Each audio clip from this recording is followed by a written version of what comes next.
ነብይ ነኝ መልእክተኛ ነኝ ብሎ ተናግሯል እሺ ምን እንበለው ነብይ ነኝ ተልክ ያለው ይያለ ኖ አንተ ልከሃል እንጂ አልተላክም እንበለው የቱጋ ካሉን ዮሐንስ ወንጌል 17:3 ላይ በዮሐንስ ወንጌል ምዕራፍ 17 ቁጥር 3 ላይ ኢየሱስ ምን ይላል የዘላለም ሕይወትም ብቻህን እውነተኛ አምላክ የሆንከው አንተንና የላከውን ኢየሱስ ክርስቶስን ማወቅ ነው ይላል عربيኛው መጽሐፍ ቅዱስ ምን ይላል ان الحياه العبديه ان يعرفوك انت الاله الحقيقي وحدك ويسوع المسيح الذي ارسلته الى ان يعرفوك انت الاله الحقيقي وحدك ብቻህን እውነተኛ አምላክ የሆንከው አንተ ነህ ويسوع المسيح ኢየሱስ ክርስቶስ ደግሞ الذي ارسلته ያ የላከው መሆኑን ማወቅ ነው لا اله الا الله عيسى رسول الله ማለት ነው ታዲያ ይሄ የማ ምስክርነት ነው የኛ አይደለም እንዴ አንልም قولوا معي لا اله الا الله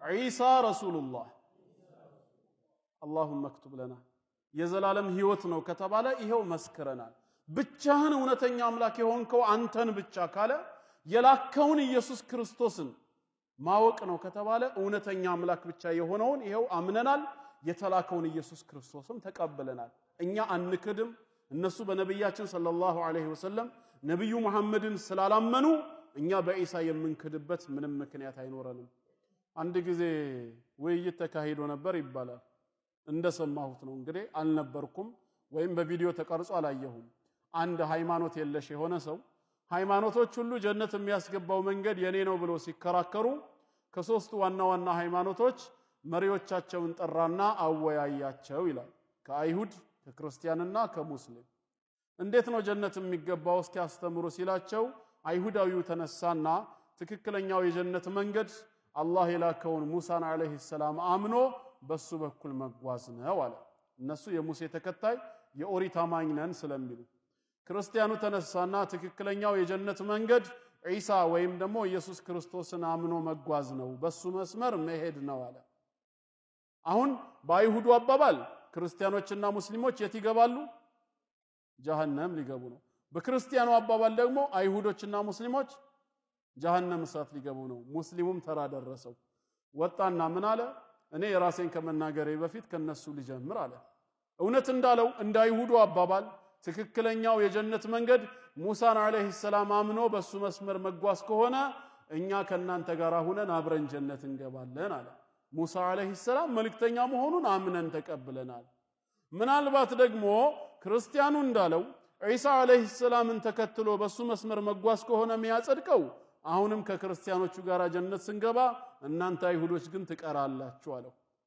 ነገር ግን አለ ሶስተኛ ብቸኛው የጀነት መንገድ ነብዩ መሐመድን አለይሂ ሰላቱ ወሰላም አምኖ የሚያስገባ ከሆነ እኛ ስንገባ ሁለታችሁ ውጭ ትቀራላችሁ አላቸው በሶስቱም ቻንስ ያለንን ያለው አልহামዱሊላህ ነብያችን አለይሂ ሰላቱ ወሰላም የተላኩት ቀደምት ነቢያትን ለማስተባበል ለማስዋሸት ሳይሆን እውቅና ለመስጠት ነው በሳቸው ነብይነት ነቢያትን ሁሉ አምነን ተቀበለናል በሳቸው ነብይነት ከቁርአን በፊት መለኮታዊ መጽሐፍት መውረዳቸውን አምነን ተቀበለናል ማለት ነው ስለዚህ የጀነት መንገድ ተስፋው አለን ኢሳም መልእክተኛ ነኝ ብሎ ተናገረ ምን እናድርግ እሺ ከዚህ በኋላ ማርቆስ 6:4ንም ይዩት በተጨማሪ በማርቆስ ወንጌል ምዕራፍ 6 ቁጥር 4 ላይ ወደ ገዛ ሀገሩ መጥቶ ማለት ነው በሚያስተምራቸው ሰዓት የገዛ ወገኖቹ እንኳን አበደ ብለው ሲቃወሙት ምን አላቸው ማርቆስ 6:4 ላይ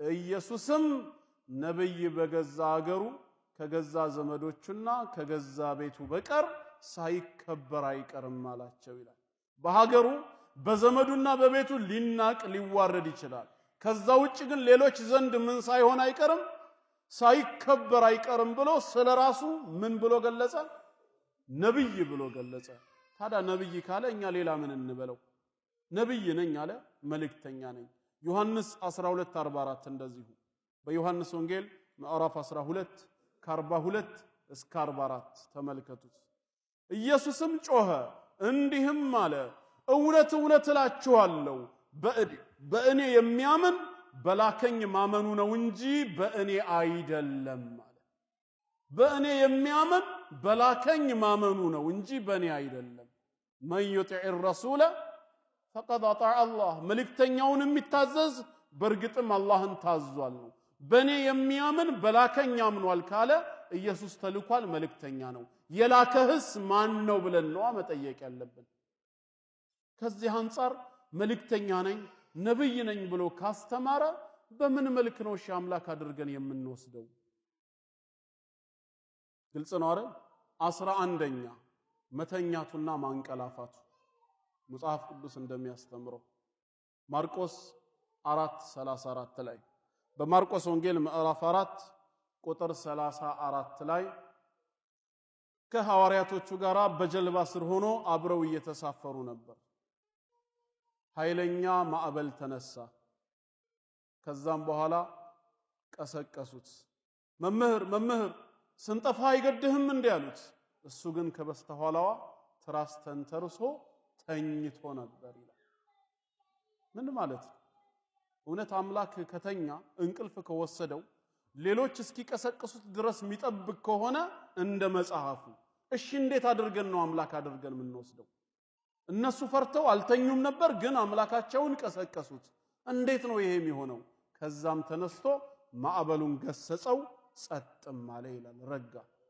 ጥያቄያችን እንዴት እሱ ተኝቶ እነሱ ሊቀሰቅሱት ይችላሉ አላህ ምን ይያለ ስለራሱ አየተል ኩርሲይ ሱረቱል በቀራ ቁጥር 255 ላይ አላሁ ላ ኢላሃ ኢላ ሁ ላ ተእኹዙሁ ሲነቱ ወላ ነው አላሁ ላ ኢላሃ ኢላ ሁ አላህ ከሱ በስተቀር በእውነት የሚመለክ አምላክ የለም አልሐዩል ቀዩም ሕያውና ራሱን ቻይ ነው لا تأخذه سنة ولا نوم ማንገላጀትም እንቅልፍም አትይዘውም ማለት ጌታችን ሊተኛ ይቅርና ሲና ማንገላጀት ማየተቀደሙ ነው ከእንቅልፍ በፊት የሚመጣው ናፕ የሚባለው እንኳን አላህን ሊይዘው አይችልም ፍጥረታትን ጠባቂና ተንከባካቢ የሆነ ጌታ ለአንድ ሴኮንድ እንዴት ይተኛል ለአንድ ሴኮንድ አንቀላፋ ማለት ፍጡራኑ ሁሉ ጠፋ ማለት ነው ምክንያቱም አላህ ሰማይን የሚጠብቀው በመሶሶ አይደለም ሰማይን ያቆማት بغير عمد ترونها የምታዩት ምሰሶ የለችም ምን ያለው መሬትን የተሸከማት ደግሞ በበሬም አይደለም አንዳንዴ በሬው ሲያስነጥስ የመሬት መንቀጥቀጥ ይደርሳል እንደሚባለው ተረት ማለት ነው አላህ መሬትንም ሰማያትንም በፈቃዱ በችሎታው ነው ያቆማቸው ሱረቱ ሉቅማን ላይ እንዳለው ومن آياته أن تقوم السماوات والأرض بأمره ይላል ከምልክቶቹ ከተአምራቶቹ መካከል ሰማያትና ምድር በትእዛዙ በችሎታው መቆማቸው ነው ታዲያ ይሄ ጌታ ለሴኮንድ ቢያንቀላፋ ምን ሊከሰት ይችላል እኔ እንኳን ውሃ ጠምቶኝ ውሃ ለመጠጣት ይሄን አንስቼው ወደ አፌ ያስጠጋሁት ይያለ እንቅልፍ ሸለብ ቢያደርገኝ ምንድነው የሚሆነው ከጃም ይወድቃል ውሃው ይደፋል ፍጥረት ዓለሙን የሚጠብቅ ጌታ ለሴኮንድ አንቀላፋ ማለት እንዴት ነው የሚሆነው ታዲያ ኢየሱስ ይተኛ አንቀላፋ ነበር ከተባለ ምንድነው አምላክነቱ አሁንም ያው የተለመደው መልስ ከተሰጠን የተኛው ያንቀላፋው በላ ጠጣ ተብሎ ቅድም ሲገለጽ የነበረው ሁሉ ሰው በነበረበት ዘመኑ ነው ካሉን ታዲያ ምንድነው የኛና የናንተ ክርክር እኛም እኮ ሰው ነው የምንለው እንላቸዋለን ኖ ተሳስታችኋል እሱ ፍጹም ሰው ፍጹም አምላክ ነው ይሉናል በመጀመሪያ ደረጃ ፍጹም ሰው ፍጹም አምላክ የሚል የመጽሐፍ ቅዱስ ጥቅስ የለም አንድ ሁለተኛ ትርጉሙ ሳይጋጭባችሁ ወይ ነው የምንላቸው እንዴት ካሉን ፍጹም ሰው እኮ ማለት አምላክ አይደለም ማለት እኮ ነው ትርጉሙ ራሱ ከ100% ምንድነው ሰው ነው ፍጹም አምላክ ነው ማለት ደግሞ ሰው አይደለም ማለት እኮ ነው ታዲያ ፍጹምም ሰው ፍጹምም አምላክ ነው ይሄን ስንል ደግሞ ብዙ ጊዜ ምን ይሉናል አንተ ይሄንን የምታስበው በሰውኛ ጭንቅላት ስለምትመረምረው ነው በሰው ጭንቅላት እየመረመርክ ከሄድክ መጽሐፉ እንደሚለው ፊደል ይገላል ነው የሚለው እሺ በምን ልመርምረው ሰው ነኝ የተሰጠኝ የሰው ጭንቅላት ነው አንተ የገባህ ምን አይነት ጭንቅላት ተሰጥቶ ነው ታዲያ አንተ ይሄ እኮ ፍትህ አይደለም የገባውን ማስረዳት አለበት ቁርአንን አምላካችን አላህ ያወረደው ሰዎች ሁሉ እንዲረዱት ነው አይደል ሙስሊም ይገባዋል ሙስሊም ያልሆነ አይረዳውም የሚል ነገር የለም ከጀርባው ሌላ መልእክት ከሌለው በቃ እኔ አንብቤ እንደገባኝ ወገኔም ማንበቦት ሊረዳው ይችላል ከኔም በላይ ሊያውቀው ይችላል ያልገባው ነገር ካለስ ጠይቆ እኔ ከገባኝ ላስረዳው እችላለሁ። ነገር ግን ሄጄ ስጠይቀው ይሄ ሚስጥር ነው ላንተ አይገባህም ካለ ምንድነው ታራ ሰበካው? እሺ እኔ ስጠይቀው ጥቅስ አውጥቼ ስወያየው ካንተ ተሰውሮብሃል ላንተ አይገባህም ይለኛል። እሺ ካለገባኝ ምን አረጋለሁ ስለው ኢየሱስ ጌታ ነው እመን ትድናለህ ይለኛል። ኧረ እሱም አይገባኝም። ሰበካው ይገባኛል ማለት ነው። ስሰበክ ሲነገረኝ ይገባኛል። ግን አልገባኝም ብዬ ጥቅስ አውጥቼ ስጠይቅ ግን ኖ አይገባህም እባላለሁ። ለምን? ሰዎችን ስለ አላህ ስናስተዋውቃቸው ይገባቸዋል ካልን ሲጠይቁም መልስ ይገባቸዋል ብለን ማመን አለብን። አይ አንተ ለመቀበል አትፈልግም ይልሃል። ስለ ልቤ ማን ነው አንተን ዳኛ ያደረገ? እኔ ከውስጤ ልቀበልም ሌላ ተልኮም ይኑረኝ፣ ያንተ ግን ግዳጅ መልእክቱን ማድረስ ነው አይደለም? የልብን የሚመረምር አላህ ብቻ ነው። ማን ምን አስቦ መጣ አናውቅም። እኛ የተጠየቅነውን ምናውቅ ከሆነ እንመልሳለን፣ ካላወቅንስ አናውቅም። በቃ ዓሊሞችን ጠይቀን ሊቆቻችንን ጠይቀን እንመልሳለን ነው። ላንተ አይገባህም የሚባል ግን በእስልምና ውስጥ የለም ቀልድ ካልሆነ በቀር። የመጨረሻው 12ኛው 6 እኩል እንዲሆኑ ላድርጋቸውና ፍጹም ቅጣት ምቱ እንግዲህ በእናንተ ጥያቄ ውስጥ ይመለሳል። ዒሳ አለይሂ ሰላም አምላክ አይደለም ብለን ስናምን አስረግጠን የምንናገረው በወንጌላት ውስጥ አንድም ቦታ አምላክ ነኝ ብሎ አለመናገሩ ነው። ነብይ ነኝ ብሏል፣ መልእክተኛ ነኝ ብሏል፣ ሰው ነኝ ብሎ በቀጥታ ተናግሯል። አምላክ ነኝ ብሎ ግን አንድም ቦታ አልተናገረም። ከተናገረ ከፍተው ያሳዩን። ሁሉም ሰው ማንበብ ይችላል፣ ሁሉም ሰው መረዳት ይችላል። የለም አምላክ ነኝ ብሎ አንድም ቦታ ላይ አልተናገረም። ካልተናገረ እሱ ያላለውን ለምን ነህ እንለዋለን? ሰው ነኝ ካለ እንደ ዮሐንስ 8:40 ማለት ነው። አዎ ሰው ነህ እንበለው። ለምን? ዮሐንስ 8:40 ላይ አይሁዶች ሊወግሩት ድንጋይ ሲያነሱ ከእግዚአብሔር የሰማሁትን እውነት የነገርኳችሁን ሰው ልትገሉኝ ትፈልጋላችሁ አለ። የነገርኳችሁን ሰው ብሎ ራሱን ሰው ሲል አዎ ሰው ነህ እንበለው። ነብይ ነኝ አለ አይደል? አዎ ነብይ ነህ እንለዋለን። መልእክተኛ ነኝ፣ አዎ መልእክተኛ ነህ። አምላክ ነህ እንዳንለው ግን አምላክ ነኝ አላለም። አይ አንተ አልገባህም፣ ዕውቀትህ ቁንጽል ነው፣ ከመሃል ምታወጣ ነው የሚል ሰው ካለ ደግሞ እሱ የገባውን የተረዳውን ከፍቶ ያሳየን። የዛኔ ሐቅ ግልጽ ይሆናል ማለት ነው። ስለዚህ አምላክ አይደለም ስንል በአጭሩ ይህንን ይመስላል። ተግባብተናል ወንድሞቼ? ጥሩ። ወደ 3ኛው ነጥብ እንግባ። እንግዲህ ይሄ ሁለተኛው ነጥብ መለኮታዊ ባህሪውን በተመለከተ ነው።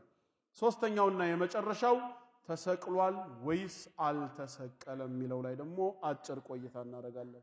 አሁንም እንደለመድነው ለቁጥር 1 እና 2 ቅድሚያ ለቁርአን እንደሰጠነው አሁንም ከጌታችን ከአላህ ቃል እንጀምርና እንናገራለን። እንደ ሙስሊሞች እምነት እንደ ጌታችን ቃል ማስተምህሮ ዒሳ አለይሂ ሰላም አልሞተም፣ አልተሰቀለም። ጌታችን አላህ ሳይሞት ሳይገደል ሳይሰቀል ወደ ራሱ ወስዶታል፣ ወደ ራሱም አንስቶታል እንላለን። ይሄንንም ቁርአን በሱረቱ ኒሳ ምዕራፍ 4 ከ157 እስከ 158 ነግሮናል። 157ኛው ላይ ወቀውሊሂም ኢና ቀተልና አልመሲህ ዒሳ ብነ መርየም ረሱለላህ፣ እኛ የመርየምን ልጅ አልመሲህ ዒሳን ገደልን በማለታቸው ምክንያት አይሁዶችን ረገምናቸው። ወማ ቀተሉህ አልገደሉትም፣ ወማ ሰለቡህ አልሰቀሉትም፣ ወላኪን ሹቢሃ ለሁም ግን ለነሱ የተገደለው ሰው በዒሳ ተመሰለባቸው ይላል። ዒሳን አልገደሉትም፣ አልሰቀሉትም። ነገር ግን ሁሉን ቻይ የሆነው ጌታችን አላህ ዒሳን ወደ ራሱ በመውሰድ ከቀንደኛ ጠላቶቹ መካከል አንዱን ዒሳን አስመስሎባቸው ጠላቶቹ መተው ይሄ ነው ዒሳ ብለው ያንን የተመሰለውን ሰው ገደሉት፣ ሰቀሉት እንጂ ዒሳንማ አልገደሉትም። ወኢነ الذين اختلفوا فيه እነዚያ በሱ ነገር የተለያዩ ሰዎች ለፊ ሸክ منه አሁንም ከርሱ መገደል በመጠራጠር ውስጥ ናቸው። ما لهم به من علم الا اتباع الظن ይህን ጥርጣሬ ከመከተል ውጪ በዒሳ ጉዳይ እርግጠኛ የሆነ ዕውቀት የላቸውም። እርግጠኛው ዕውቀት አላህ ዘንድ ነውና ወማ ቀተሉሁ የቂና በርግጥም አልገደሉትም ማለት። ካልገደሉት ካልሰቀሉት ታዲያ የት ሄደ ሲባል 158ኛው ላይ ምን አለ? በረፈዐሁ ላሁ ኢለይህ ይልቁኑ አላህ ወደ እርሱ አነሳው ወሰደው ይላል ወካነ አላሁ ዐዚዘን ሐኪማ አላህ አሸናፊ ጥበበኛ ጌታ ነውና ይላል ሳይሞት ሳይገደል ሳይሰቀል ጌታችን ወስዶታል ብለን እናምናለን አስቀድሞውኑ ቃል ገብቶለት ስለነበር ከምድር አነሳሃለው ወደኔም እወስድሃለው ስላለው ሱረቱ አሊ ኢምራን ቁጥር 55 ላይ በሱረቱ አሊ ኢምራን ምዕራፍ 3 ቁጥር 55 ላይ ወኢዝ ቃለ አላህ ባለው ጊዜ አስታውስ ያ ዒሳ አንተ ዒሳ ሆይ ኢኒ ሙተወፊክ አይ ቃቢዱከ ሚነል አርድ እኔ አንተን ወሳጅህ ነኝ ወራፊዑከ ኢለየ ወደኔም አንሺህ ነኝ ወሙጠሂሩከ ሚነል ለዚነ ከፈሩ ከነዚያም ከካዱት ሰዎች ከጉርብትናቸው የማርቅህ የማጠራህ ነኝ ብሎታል በዚህ ቃል መሰረት ጠላቶቹ ሊገሉት ሊሰቅሉት ሲፈልጉ ዒሳን ምን አደረገው ጌታችን ወሰደው አነሳው እንላለን አልሞተም ነው ምንለው አይሞትም ግን እንዳንል መሞቱማ አይቀርም ሰው ነው አላህ ኩሉ ነፍሲን ዛኢቀቱል መውት ነፍስ ሁሉ ሞትን ቀማሽ ነች ብሏል ስለዚህም ዒሳ ይሞታል ሱረቱ አኒሳ 159ኛው አየት ላይ ትንሳኤ ሲቃረብ ወደዚህ ምድር ይወርዳል ተልእኮውን ከፈጸመ በኋላ ሰው ነውና ይሞታል ወኢን ሚን አህሊል ኪታብ ታዲያ የዛኔ ከመጽሐፉ ባለቤት አይሁድም ይሁን ክርስቲያን አንድም የለም ኢላ ለዩእሚነነ ቢህ በትክክል እሱ የአላህ ባሪያና መልእክተኛ እንደነበረ የሚያምኑበት ቢሆን እንጂ መቼ ነው ይሄም ቀብለ መውቲ ዒሳ ከመሞቱ በፊት ማለት ትክክለኛው ማንነቱ ገጽታው የዛኔ ይለያል በዚህ በኩል አወላለዱን ጥያቄ ምልክት ውስጥ ከተው የዝሙት ልጅ ብለው የከሰሱት አይሁዶች በዚህ በኩል ደግሞ ከደረጃው በላይ ከፍ አድርገው ሰቅለው ጌታና አምላክ ሲሉ የነበሩት በትክክል የአላህ ባሪያና መልእክተኛ እንደነበረ የዛኔ ነው ዒሳ የሚመሰክረው እኛ ሊፈርድ ይመጣል ብለን አናምንም አንዳንዶቹ በስተት እናንተም ዒሳ ሊፈርድ ይመጣል ትላላችሁ ይሉናል ኢኒል ሁክሙ ኢላ ሊላህ ፍርድ የአላህ እንጂ የማንንም አይደለም በባሪያዎቹ ላይ መፍረድ የሚችል ጌታ አላህ ብቻ ነው ከአላህ ውጪ ነቢያትም መላእክቶችም ጻድቃንም ሰማዕታትም የመፍረድ ስልጣን የላቸውም ጌታችን አላህ ስልጣኑን ለማንም አያጋራምና ይሄን ነው ምናምነው አልሞተም አልተገደለም አልተሰቀለም ግን ወደ ምድር ይወርዳል ይሞታል አላህ ሱረቱ ጣሃ ቁጥር 55 ላይ ተናግሯል በምዕራፍ 20 ሱረቱ ጣሃ ቁጥር 55 ላይ ሚንሃ ኸለቅናኩም ወፊሃ ኑዒዱኩም ከሷ ከምድር አፈር እንደፈጠርናችሁ ወደ ምድር አፈር ነው ምን መለሳችሁ ብሏል ሰማይ ላይ ሊሞት ማንንም አይገባውም ማለት ነው ግዴታ መመለስ አለበት ወሚንሃ ኑኽሪጁኩም ታረተን ኡኽራ በሌላ ጊዜ ደግሞ እናወጣችኋለን ስንፈልግ ይላል የውሙል ቂያማ ማለት ነው ይሄን የሚያደርግ ጌታ አላህ ብቻ ነው አልሞተም አልተሰቀለም ነው ወገኖቻችን ግን ለኛ ኃጢያት ብሎ ሞቷል ተሰቅሏል በቀራኒዮ መስቀል ላይ ደሙን አፍስሶልናል ለዓለሙ ኃጢያት ሁሉ ቤዛ ከፍሏል እያሉን ነው ምንድነው ምክንያቱ ብለን ስንጠይቃቸው ብዙ ጊዜ ምን ሰማው ምላሽ ምንድነው በአዳምና ሔዋን አለመታዘዝ ምክንያት ወደ ዓለማችን የገባው ኃጢያት ነው ይላል ሁላችንም የኃጢያት ዕዳ ተያጆች ነንና ነው እኛ ኃጢያት በውርስ ይተላለፋል ብለን አናምንም በመጀመሪያ ደረጃ በውርስ የሚተላለፍ ኃጢያት የለም ጄኔቲካል አይደለም ኃጢያት ከዘር ወደ ዘር የሚተላለፍ ሳይሆን በግለሰቦች ነፃ ፈቃድ በግለሰቦች ነፃ ምርጫ የሚተገበር ወንጀል ነው ኃጢያት ማለት ትርጉሙ ምን ማለት ነው መጀመሪያ ለኛ ለሙስሊሞች ኃጢያት ማለት ትርጉሙ የአላህን ትእዛዝ በሐሳብም ሆነ በተግባር መቃወም ማለት ነው ይሄ ማለት ምን ማለት ነው አላሁ Subhanahu Wa Ta'ala አንድን ነገር አድርግ ብሎ አንተን ያዝህና ያንን ነገር ማድረግና መፈጸም እየቻልክ ሳታደርገው ከቀረ ወይ በተቃራኒው ይሄን ነገር እንዳትቀርበው ራቀው ብሎ ይከለክልህና ያንን ነገር መተውና መጠንቀቅ እየቻልክ ሄደህ ከተዳፈርከው ተግባርህ ምን ይሰኛል ኃጢያት ተብሎ ይሰኛል የአላህን ትእዛዝ በሐሳብም በተግባርም መቃወም ይህንን ለማድረግ ደግሞ ድርጊትህ ኃጢያት እንዲሰኝ ግዴታ ምን ያስፈልጋል ፍሪ ዊል ነፃ ፈቃድ የሚባል ነገር ያስፈልጋል ያለ ምርጫ ተገደህ እማትፈልገውን ነገር በሌላ ኃይል አማካኝነት ብትሰራው ኃጢያት ከሚለው ስያሜ ራሱ ይወጣል ነው በእስልምና ነፃ ፈቃድ ሊኖርህ ይገባል ራሱን አንቆ የሚገድል ወይም ራሱ ውሃ ውስጥ ከቶ የሚሞት ሰው ኃጢአተኛ ነው አይደለም? ነው አይደል? ግን ሰው ገፍትሮት ውሃ ውስጥ ገብቶ የሞተ ሰው ኃጢአተኛ ነው አይደለም? ግን እንደ መጀመሪያው ወንድሙ እሱም ሞቷል። የመሞት ዕጣ ገጥሞታል። ይሄኛው ኃጢአተኛ ለምን ሆነ? ድርጊቱን የፈጸመው በምርጫው በመሆኑ። ይሄኛው ግን ሌላ ፓወር ነው የገፋው። ስለዚህም ጌታችን አላህ ሐራም የሆኑ ነገሮችን እንኳን አስገዳጅ ነገር በሚመጣ ሰዓት ሐራምነታቸውን እንደሚያነሳልን በቁርአን ላይ ብዙ ትምህርት ማግኘት እንችላለን። ኸምር አስካሪ መጠጥ ክልክል ነው አይደለም? ክልክል ነው አይደል? እንደውም ቁርአን የሸይጣን ስራ የሆነ እርኩስ ነው የሚለው። ታዲያ አንተ ፊልድ ወጥተህ ውሃ ጥም ይዞሃል። ውሃ ጥሙ ሊገልህ ነው እንግዲህ ተቃርበሃል። መሃል በረሃ ላይ ነው ያለው። ውሃ ፈልገህ አጣህ። አካባቢው ላይ ቤት የለም። ወደ ተነሳኸው ከተማ እንዳትመለስ ብዙ ርቀህ ሄደሃል። ያሰብከው ከተማ ለመድረስ ደግሞ ትንሽ ኪሎ ሜትር ይቀርሃል። ፊት ለፊት አንድ ጠርሙስ አገኘህ። ፈሳሽ አለ በውስጡ። አንስተህ ጥሜን ይቆርጥልኛል ብለህ ልትጠጣው ስትል ኸምር ሆኖ አገኘኸው። ምን ታደርጋለህ ነው በዚህ ሰዓት? ኸምርን አስካሪ መጠጥ መጠጣትን ሐራም ነውና ብለህ ትተኸው ከሄድክ እንደምትሞት አረጋግጠሃል። ይሄ ደግሞ ነፍስ መግደል ነው ከሞት። ስለዚህ እስላም ምን ይልሃል?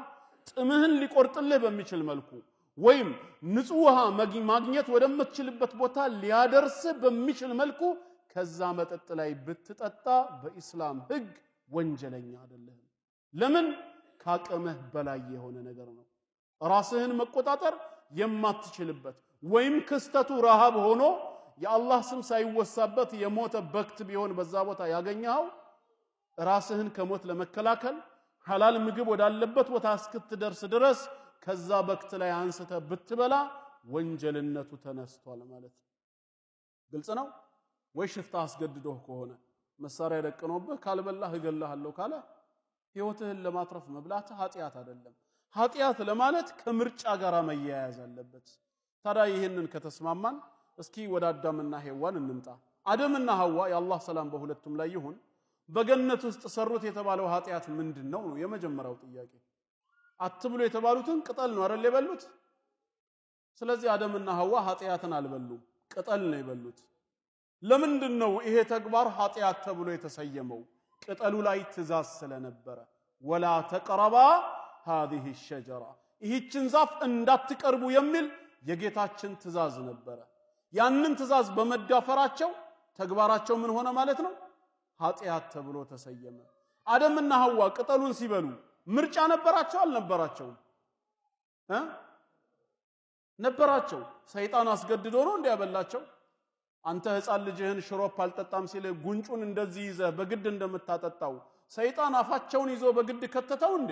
ያማ ከሆነ እነሱ ጥፋተኛ አይደሉም፣ ሰይጣን ነው ሊጠየቅ የሚገባው። የሰይጣን ድርሻ በወቅቱ ምን ነበር? መጎትጎት፣ መጥፎ የሆነውን ነገር ጥሩ አድርጎ አስመስሎ ማቅረብ ነው። እነሱ ደግሞ ነፃ ምርጫ አላቸው። ዞር በል አንተ ሰይጣን የጌታችን ትእዛዝ ይሻለናል ብለው ሰይጣንን ለመገሰጽ የሚያስችልም ፈቃድ ተሰጥቷቸዋል። ግን ምክሩ አታለላቸው። ይሄ ከጠቀመ ብለው አዘነበሉ። ተግባራቸው ኃጢአት ተሰኘ። ታዲያ አንተ ልጃቸው እንዴት ሆነህ ነው የነሱን ኃጢአት የምትወርሰው ነው ጥያቄው። አደምና ሐዋ ቅጠሉን ሲበሉ ነበርክ? ከበሉትስ ቅጠል እነሱ ከበሉት ቅጠል ደርሷል? እንዲበሉትስ ተባብራሃቸዋል? ካልነበርክ ካልተባበርካቸው ከቅጠሉም ካልበላህ እንዴት ነው አንተ የኃጢአት ውርስ ተሸካሚ የምትሆነው? አይ የነሱ አባት የአባታቸውና የእናቶቻችን ልጆቻቸው ስለሆነ እንዴ? ልጅ መሆን ኃጢአትን ያሸክማል ወይ? ምን አይነት ፍርድ ነው? ሁለቱ ስላጠፉ በሁለቱ ሰበብ ዓለም ላይ ያሉ ቢሊዮኖች ላይ የዘላለምን ሞት መፍረድ እንዴት ፍትህ ይሆናል? አይደለም አላህ ምድራዊ ስርዓት እኮ አይሰራውም። አባቴ ወንጀል ተሰርቶ ከአካባቢ ቢሰወር የህግ አካላቶች እሱን ፈልገው ስላጡት በወንጀሉ ቦታ ልጅየው ይቀጣ ይላሉ እንዴ? አይሉም። አላህ ደግሞ ከሰው በላይ ፍጹም ፍትሃዊ ጌታ ነው። ታዲያ አደምና ሐዋ ባጠፉት ጥፋት እኛ ላይ እንዴት ነው ፍርድ ሰጠ የሚባለው? ስለዚህ በእስልምና ኃጢአት በውርስ አይተላለፍም። እያንዳንዱ ሰው ኃጢአትን የሚሰራው በራሱ ነፃ ፍቃድ በምርጫው መስመርን ሲስት ብቻ ነው። እንግዲያው ስለምን እንሞታለን የሚል ጥያቄ ከተቀረበ ይሄ ምድራዊ ሞት ከኃጢአት ጋር ምንም ግንኙነት የለውም፣ የኃጢአት ውጤትም አይደለም። አላህ መጀመሪያው እቅዱና ፕሮግራሙ እዚህ ምድር ላይ ዘላለም እንድንኖር አይደለም። እኛ ለዘላለም የተፈጠርንበት ዓለም አለ። የውሙል ቂያማ የትንሳኤው ዕለት ተብሎ ይጠራል። ያ ዓለም ወይ በጀነት ነው ወይ በጀሃነም ነው። ከሁለት አንዱን ግን መርጠን እንድንጓዝ አጭር ህይወትን በሞት የተከበበች አድርጎ አላህ በዚህ ምድር ላይ ፈጠረን። እዚህ ዱንያ ላይ የመጣነው ልንፈተን እንጂ ዘላለም ልንኖር አይደለም። አላህም ሱረቱል ሙልክ ቁጥር 2 ላይ በምዕራፍ 67 ቁጥር 2 ላይ الذي خلق الموت والحياة ليبلوكم أيكم أحسن عملا ያ ሞትና ህይወትን የፈጠረው አላህ የትኛው ስራችሁ ይበልጥ ያማረ መሆኑን ሊሞክራችሁ ነው እንዳለው ለፈተና ነው የመጣነው። ስለዚህም እንፈተናለን ማለት ነው። በሞት የተከበበ አድርጎ ሰጠን ህይወትን። ከኃጢአት ጋር አይገናኝም። እምንሞተው ምድራዊ ሞትማ ከአደምና ሐዋ የወረስነው ከሆነ ታዲያ ለምን በኩልነት አንሞትም? በውርስ የመጣ ነው። አለበዛ ከኖህ ዘመን ጀምሮ ስንመለከት የዛኔ ሰዎች 900 ዓመት 800 ዓመት ይኖራሉ ነበር ይባል የነበረው። ዛሬ የእድሜ ጣራ ስንት ነው? 70 እና 80 ሆኗል። ለምን ተለያየ ታዲያ? ሞት የኃጢአት ውጤት ከሆነ ሰዎች ሁሉ ከአደምና ሐዋ ከወረሱት ለምን ሁሉም ሰው በተመሳሳይ እድሜ አይሞትም? አይ ይሄ እኮ የእግዚአብሔር ሥራ ነው ይሏቸዋል። ስለዚህ እኛም ይሄን ነው የምንለው፣ የአላህ ሥራ ነው። ሲፈልግ ይገለናል፣ ሲፈልግ ይሰጠናል። አላህ ጥበበኛ ጌታ ነው በእድሜ ጉዳይ ላይ ማለት ነው። ከአደምና ሐዋ ኃጢአት ጋራ ምንም የሚያገናኘው ነገር አለ? አንተ ያላያቸው ያልሰማሃቸው ያልተባበርካቸው አባቶችና እናቶች በሰሩት ጥፋት አንተ ላይ ሞት ተፈርዷል ማለት እንዴት ይታያል ከአምላክ ፍትሃዊነት ጋራ? ስለዚህ ኢሳ አልሞተም፣ አልተሰቀለም። ኃጢአትም በውርስ አይተላለፍም። ጄኔቲካል አይደለም። አስም በሽታ ቢሆን በዘር ይተላለፋል፣ ጄኔቲካል ነው። ነገር ግን ኃጢአት በፈቃደኝነት የሚተገበር ነገር ነው። እኔው ራሴ መርጬ የምሰራው እንጂ ከሌላ ማመጣው አይደለም። እንደተባለው ኃጢአት ደግሞ ከዘር ወደ ዘር ከተላለፈ ለምን ጽድቅ አብሮ አይተላለፍም? እሺ ጽድቅ ኢብራሂም አለይሂ ሰላም በሁሉም ሃይማኖቶች ዘንድ የተከበረና የተወደደ የአላህ ወዳጅ ነው። በእምነቱ ሰበብ አንድ ልጅን እንኳን ለአላህ መስዋዕት አድርጎ እስከማቅረብ ድረስ ወደ ኋላ ያላለ ታላቅ ነብይ ነው ኢብራሂም። በዚህ ምክንያት የአላህ ወዳጅ የሚልን ስም አትርፏል። ግን በኢብራሂም እምነት አባትየው ተጠቀመ? ምንም የተጠቀመው ነገር የለም። አባትየው ካፊር ሆኖ ነው የሞተው። የአባቱ ከሃዲነት የአባቱ ካፊርነት ደግሞ የኢብራሂምን እምነት ጎዳ እንዴ? አልጎዳውም። ስለዚህ ሰው ክህደቱ ለራሱ ነው፣ በራሱ ላይ ነው፣ እምነቱም ለራሱ ነው። ከኔና ካንተ ጋር ምንም የሚያገናኘው ነገር የለም። ወላ ተዚሩ ዋዚረቱን ዊዝራ ኡኽራ ቁርአን ሱረቱል ኢስራ ቁጥር 15 ላይ ይነግረናል። በምዕራፍ 17 ሱረቱል ኢስራ 15ኛው አየት ላይ መን ኢህተዳ ፈኢንማ የህተዲ ሊነፍሲ የተመራ ሰው የምሬቱ ጥቅም ለራሱ ብቻ ነው። ወመን ضل فإنما يضل عليها የጠመመም ሰው ጥሜቱ በራሱ ላይ ነው። ወላ ተዚሩ ዋዚረቱን ዊዝራ ኡኽራ ኃጢአት ተሸካሚ ነፍስ የሌላውን ኃጢአት አትሸከምም። ወማ ኩና ሙዐዚቢነ ሐታ ነብዓተ ረሱላ መልእክተኛን እስከምንልክ ድረስም የምንቀጣ ወይም ጥፋተኛ የምናደርግ አይደለንም ይላል ጌታችን አላህ። ስለዚህም ማንም በሌላው ኃጢአት አይጠየቅም፣ አይከሰስም ነው እምነታችን። ዒሳም አልሞተም፣ አልተሰቀለም። አንድ ጥቅስ ከባይብል ጥቅስና ካሁን በኋላ ያለውን ቀሪ ሰዓት ሰፊውን ሰዓት ከናንተ ጋራ የምንጠያየቅበት ይሆናል ማለት ነው። ዮሐንስ ወንጌል ምዕራፍ 7 ከ32 እስከ 34 ዮሐንስ ወንጌል ምዕራፍ 7 ከቁጥር 32 እስከ 34 ኢየሱስን ለመግደል ፈሪሳውያን ሎሌዎችና ወታደሮችን ወደ ኢየሱስ በላኩ ጊዜ ኢየሱስ ምን አላቸው? ጥቂትን ጊዜ አለ ለወታደሮቹ ከናንተ ጋር እቆያለሁ፣ ከዚያም ወደ ላከኝ ይሄዳለሁ። ትፈልጉኛላችሁ፣ አታገኙኝም። እኔ ወዳለሁበት ቦታም ልትመጡ አትችሉም አላቸው ይላል። ጥያቄያችን ትፈልጉኛላችሁ አታገኙኝም አለ። ለምንድን ነው የሚፈልጉት? ሊገሉት ሊሰቅሉት ከተባለ አታገኙኝም አላቸው። እኔ ወዳለሁበትም ልትመጡ አትችሉም። ካላገኙት እሱ ወዳለበት ቦታ መተውም ሊይዙት ካልቻሉ የታግኝተው ገደሉት፣ የታግኝተው ሰቀሉት። ይሄ ጥያቄያችን ነው ማለት ነው።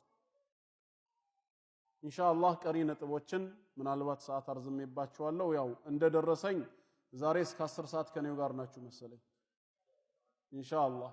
ስለዚህ ያው አሁን 9 ሰዓት 8 ሰዓት ከ50 ነው የሚለው 7 ደቂቃ ይኖረናል። አላህ በሰማነው ተጠቃሚ ያደርገን። በዚህ ባለን 70 ደቂቃ ውስጥ ትላንት አስተምሬው ስለነበረው ሰዓት ስላጠረን የቀዳ ወልቀድር ትምህርትም ዛሬም በተማራችሁትም ላይ ሙስሊም ወንድሞችና እህቶች እንዲሁም ክርስቲያን ወገኖችም ካላችሁ ሁላችሁም ቀጥታ በድምጻችሁ ወይም በወረቀት መጠየቅ ትችላላችሁ። አላህ እውነትን በልቦናችን ያሳድር። እውነት ተናግሬ ከሆነ ከጌታችን አላህ ፈضል ነው፣ ከሱ ትሩፋት ነው። ከተሳሳትኩም የኔው ድክመትና የሸይጣን ጉትጎታ ነው ማለት ነው። ወሰላሙ አለይኩም ወራህመቱላሂ ወበረካቱ።